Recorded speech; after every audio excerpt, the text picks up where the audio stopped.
Bom, um bate-papo muito especial para nós, muita honra para o Sucesso no Campo. Esse bate-papo com Alexandre Garcia. Para a gente é sempre informações, opiniões. Alexandre, obrigada pela recepção. E eu já vou começar jogando a bola pesada. O que você está vendo desse cenário que nós estamos já em fevereiro, aí partindo? Era uma segunda quinzena de um mês que não tem 30 dias. Pois é, olha só.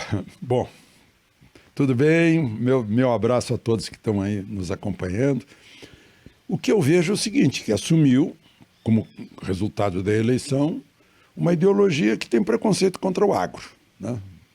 E então a gente já viu aí algumas coisas que deixam o agro com o pé atrás. Por exemplo, tirar faixas de crédito do BNDES, enquanto se anuncia que vão voltar a financiar Venezuela, Cuba, Nicarágua, Angola, né? Então, eu acho que o agro tem que ter muito cuidado e agir muito na área do Congresso. Eu sei que houve agora, essa semana, né, uma reunião da bancada do agro, que agora é presidida pelo deputado Lupion do Paraná, uma reunião de que participaram 4 ex-ministros da agricultura. Isso mostra o tamanho da preocupação. Uma que, para entregar ministério para todo mundo que apoiou na campanha eleitoral, se desmembrou o Ministério da Agricultura, né? Se extinguiu a Secretaria de Assuntos Estratégicos para substituí-la por outra coisa. E aí, lá na secretaria estava o Plano Nacional de Fertilizantes, que é uma coisa importantíssima. A gente está dependendo aí de 80%, 90% de importação de fertilizante. O objetivo era cair para metade disso, estimulando a produção local de fertilizante, a produção nacional. E agora ninguém sabe onde é que está essa secretaria. Inventa lá o Ministério do Desenvolvimento Agrário, e aí a Conab, para onde é que vai? Como é que vai calcular plano safra não tendo Conab? Aqueles dados estatísticos rurais também. Enfim, é uma situação estrutural que atingiu o Ministério da Agricultura, Abastecimento, Pecuária, né? Agora a gente não sabe como é que vai funcionar isso. Tem um ministro de Desenvolvimento Agrário que é esquerda. Tem um ministro da Agricultura que é ligado ao agro, né? E como é que vai funcionar isso? Realmente está de um jeito, outro dia eu disse brincando, que está de um jeito que vão falir todas as cartomantes, os lançadores de búzios, os donos de bola de cristal, porque a gente não sabe o que vai acontecer amanhã, o que vai acontecer na semana que vem, porque depende de declarações do presidente da República, do ministro da Fazenda, né? E está todo mundo preocupado. Você falou aí das cartomantes. Ontem eu ainda passei e vi uma plaquinha de cartomante e ainda brinquei. Eu acho que eu estou com vontade de ir para perguntar para ela o que ela prevê. Não precisa ser para os 4 anos, não, só para esse ano. Olha, eu estava conversando outro dia com um general amigo meu e dizia para ele assim, ó, vocês aí que estudam estratégia, né? Estratégia sempre é planejamento, é futuro, né? Como é que a gente se sente estando simplesmente nas mãos do acaso? Ele me olhou assim, realmente você descobriu, estamos nas mãos do acaso. É o acaso que vai acontecendo no dia a dia, assim, como se diz lá no Rio Grande do Sul, como Deus fez a mandioca, né? Sai de qualquer jeito. Você mencionou a questão do BNDES, aí nós temos o presidente que vai lá e fala que as commodities não geram empregos, que os produtores de commodity não são empregadores, não são geradores de emprego. A gente tem um presidente que ele estimula e apoia invasão, por mais que eu acho que você ainda mencionou recente, não sei se foi você, se foi outro, falando do MST, que ele não é um braço ali que tenha decência, porque ele sequer tem CNPJ. E aí, como é que o produtor rural vai se comportar nesse momento, no seu ponto de vista? Em primeiro lugar, a gente tem que lembrar, falando em MST, que o artigo que trata dos direitos e garantias da Constituição, que é uma cláusula pétrea, que ninguém pode mexer, a não ser que haja uma revolução e façam uma nova Constituição, né? É que está lá junto com o direito à vida, o direito à propriedade. Olha o tamanho do valor desse direito, né? Esse direito não é nenhum direito apenas constitucional, é um direito natural. E as pessoas simplesmente se sentem no direito de invadir a propriedade alheia, que alguém trabalhou para comprar, suou muito, né? E essa história de commodity não gera emprego, eu até consigo imaginar qual é o raciocínio do presidente. Só que ele esquece do agronegócio como um todo, que tem a agroindústria, né? Que tem o agrocomércio, que alimenta 1 bilhão e 600 milhões de pessoas no mundo. É o Brasil que faz isso, né? A gente está gravando em Brasília, eu diria assim, foi um passo gigantesco, estratégico de Juscelino ao fazer Brasília, porque propiciou que a gente conquistasse o restante do país. Esse centro-oeste imenso que foi conquistado para o país, porque um país só é realmente seu se os seus habitantes puserem os pés sobre a terra. Não adianta ter terra e ninguém habitar, porque aí vem os outros, né? Então eu estou me referindo agora à Amazônia e sua produção, né? A chamada produção de commodity, de soja, de milho, de algodão, de café, de açúcar, né? Isso gera mais proteção de carbono que a floresta amazônica. Eu sinto muito, é a ciência que está dizendo isso, é só checar lá na Embrapa, se alguém tiver essa dúvida sobre fixação de carbono, né? Então, tá cheio de lenda sobre a Amazônia. Por que a lenda? Porque desde 1870, por aí, o olho estrangeiro está cobiçando a Amazônia. Outro dia eu mostrei o livro sobre o Visconde de Mauá, né, quando se soube que a Marinha Americana estava no Amazonas, no Rio Amazonas, fazendo um relatório dizendo que a bacia do Amazonas era a extensão da bacia do Mississippi. Portanto, era do interesse dos americanos explorarem a Amazônia. Foi aí que o Visconde de Mauá pediu para o imperador licença para botar uma companhia de navegação para ocupar, porque não adianta a gente achar que é bonito e não ocupar, né? Bom, mas aí voltando a MST, produção de commodities, gente, nós garantimos pela primeira vez o equilíbrio das nossas contas externas, né? Superávit na balança comercial, graças às chamadas commodities. Fala em commodity, café é uma commodity. Então, o Ministério Público está querendo impedir que os suruís lá em Rondônia produzam café. Ah, não pode fazer produção em terra indígena. Como assim? Olha os paresis lá no norte de Mato Grosso, que coisa maravilhosa, que belo exemplo. Aí eu olho os Yanomami para falar numa questão atual, eu disse, como é que tem índio que está ganhando milhões de dólares com exportação de alimentos e tem outros que estão morrendo de fome? Como é que pode isso, né? O que está acontecendo com os Yanomami, né? Só se, sei lá, Darwin, não sei.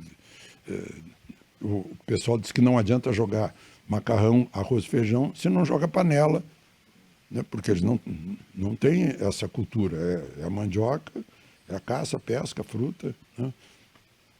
Então, está cheio de falsidades por aí,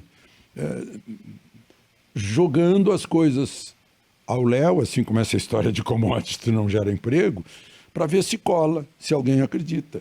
Não, commodity gera emprego sim. Lá na minha cidade, em Cachoeira do Sul, eu conheci o outro dia uma indústria, né, só de uma peça helicoidal assim, para elevar grãos, né? Meu Deus, eles vendem para o mundo inteiro, né? É o commodity e dá emprego para a cidade, né? Isso em toda parte a gente vê, né? Então é uma conversa fiada, faz parte do preconceito dessa ideologia contra o agro. É uma ideologia de faquires, porque eles não querem comer, porque se o agro parar, eles vão virar faquir, vão morrer de fome, né? Graças ao agro, a nossa mesa está abundante. E graças ao trabalho, a pessoa trabalha, ganha dinheiro e compra, né? Então também não adianta não querer trabalhar, aí sim, aí morre de fome. Está lá no Gênesis, que Deus mandou trabalhar para comer, ora bolas. Bom, em relação a essa questão indígena, no ano passado, o Sucesso no Campo esteve acompanhando, acompanhado inclusive deputado Eduardo Bolsonaro, deputado Chuchu Dalmolin, deputado Nelson Barbudo. Nós fomos em algumas aldeias, em uma aldeia, né? Você se lembra o nome lá da aldeia? Bom, eu vou falhar agora, mas está lá no nosso canal que nós fizemos do plantio de arroz, né? 999 hectares plantados, porque no acordo de FUNAI, Ministério Público... que estão fazendo isso, não são os paresis, né? Lá no norte do Mato Grosso. Estão fazendo pista de pouso, uma pista decente, hotel de trânsito, escola, gente. Não tem que ficar isolado porque eles são brasileiros como nós. É isso que a gente sempre prega dentro do Sucesso no Campo, porque está tentando fazer um isolamento, tentando fazer com que fosse um bicho que vai ficar lá na floresta. Botar na vitrina. Daqui a pouco eles estão levando para Paris de novo para mostrar para os europeus, olha aqui um bugre, um bicho. Né? O que é isso? Um primata. Né? Não é, são brasileiros como nós, têm as necessidades como nós. Né? E, meu Deus do céu, vamos abrir os braços para recebê-los na nossa sociedade. Eles querem viver melhor, eles não... Aconteceu com a gente, sei lá, 50 mil anos atrás, né? Com a gente que eu digo, os descendentes de europeus, por exemplo, né? Parece que o homem começou mesmo, a evolução começou no continente africano, depois foi se espalhando aí pelo mundo e adquirindo características de acordo com o meio ambiente, né? Mas isso levou milhares e milhares de anos, né? E você mencionou aí a questão amazônica. Qual que é a sua visão em relação ao nosso meio ambiente aí no Ministério, quando a gente trata de Ministério de Meio Ambiente? Pois é, está lá, voltou a Marina, a gente sabe os problemas que a Marina e o agro tiveram e os problemas que a Marina e o Lula também tiveram, né, em outros governos. Então a gente não sei se vai ser repetição de muita coisa, vai acontecer de novo, né? Tem gente assim mais pessimista que diz que não vai ser o Lula 1 nem o Lula 2, vai ser o Dilma, né? Então, de novo, eu vou dizer, estamos nas mãos do acaso. O que pode acontecer, né? A Dilma agora vai ser presidente de banco. Interessante que eu, funcionário do Banco do Brasil e estudante da PUC em Porto Alegre de jornalismo, fui assaltado pela vanguarda armada revolucionária Palmares, a qual pertencia a jovem Dilma, né? Então, olha essa a carreira. Agora você vai tê-la como sua. De assaltante de banco para presidente de banco, né? Fica divertido, né? Banqueira. Presidente de banco é banqueira. Banqueira é o supra-sumo da direita, né? Que pulo, que salto, né? Que mudanças. Então, são essas coisas aí. O próprio Henrique Meirelles acha que ela não tem vocação para isso, né? Mas precisava dar um lugar e bem longe, talvez, né? Na visão de Lula, né? Bota em Xangai. Você acha que vai voltar a diversão de ouvir as palavras da Dilma? Sim, pois eles vão pensar que ela está falando chinês. Ai, alguém falou aí sobre a tradução, como que vai ser o intérprete? Pois é, então a gente assiste isso, a gente está rindo para não chorar, né? Porque esse é o nosso país, estamos todos no mesmo barco. E eu por uma questão até de idade, né? A gente vai avançando na vida e vai ficando mais sóbrio, mais sensato. Eu aplico para o Lula o que eu ouvi de um guardador de carro, petista, que odeia Bolsonaro, lá no estacionamento do Gilberto Salomão. Ele me disse, eu sou petista, eu odeio Bolsonaro, mas eu sei que estamos todos no mesmo barco, eu não vou torcer pelo pior, né? Então, o que a gente vai fazer? Vamos torcer pelo pior? Não, acho que cada um tratando de salvar o seu, né? De progredir na sua empresa, na sua vida, na sua lavoura, na sua criação, vai fazer uma parte pró-país, né? Porque o país, nós brasileiros, é que somos o país, nós é que somos o Brasil, né? Eu costumo dizer, a pessoa erra um pouco, diz, a Amazônia é nossa. Não, a Amazônia é o Brasil, não é do Brasil, a Amazônia é o Brasil, né? E nós somos o Brasil, nós brasileiros. Então, acho que a gente não vai ser um governo que vai afundar esse país, né? Afinal, já passamos por tantos desgovernos, né? E sobrevivemos. Eu não sei, com toda essa natureza que temos, que foi um presente, com esse clima, com essas águas, com esse sol, com esses rios, né?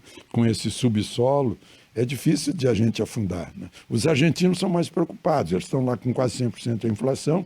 Eu trabalhei 3 anos na Argentina e ouvia os argentinos dizerem, à noite é que a gente se salva, porque os políticos estão dormindo, o gado está engordando e o trigo está crescendo. Isso é grave. Agora, só para a gente encerrar, eu ia me esquecendo, mas eu não podia deixar de mencionar, vindo para cá, eu ainda li uma mensagem do pessoal fazendo uma campanha em Rio Verde para que as pessoas deem preferência de compra para a loja do Furacão. O Furacão é um dos que está preso daquela questão do 8 de janeiro. É um empresário e que é de direita, é um dos que era ali presente nas manifestações. O pessoal está fazendo campanha. Gente, dê preferência para o Furacão, porque está passando dificuldades. Como que você vê isso aí? A imprensa não está falando nada, políticos não estão fazendo nada, e a gente até se esquece que tem lá, eu não sei ao certo quantas pessoas. São mais de 800 pessoas, 900 por aí. Presídio feminino tem 360 mulheres, em geral senhoras, donas de casa, que vieram do interior do Paraná, lá do sul do Pará, do norte de Mato Grosso, do Goiás. Tem pouca gente aqui de Brasília mesmo, perto de casa. Os outros estão longe de casa e as famílias desesperadas. Estão emagrecendo muito, né? Estão tendo, outro dia teve um caso de diverticulite, que foi muito grave. Isso eu sei pelos advogados que conseguem entrar lá. A OAB está fazendo pouco. Eu continuo reclamando do parlamento, que a principal função do parlamento é fiscalizar, né? E nós temos prisões simplesmente sem individualizar a prisão. O genérico de lá é assim, incitação ao crime. Qual é o crime? O crime de golpe, de derrubar o governo por força das armas. Sim, mas tentaram incitar as Forças Armadas não fizeram. Então é um crime que não houve. Então, estão na genética de um crime que não houve, né? E pessoas que estão lá que nem saíram lá do acampamento do QG. A cozinheira ficou lá cozinhando, uma senhora de 57 anos. Né? Agora, o sujeito que furou a tela do Di Cavalcante, o sujeito que jogou o relógio no chão, que arrancou o brasão lá do Supremo, que quebrou coisas na Câmara, no Senado, tem que pegar essa gente.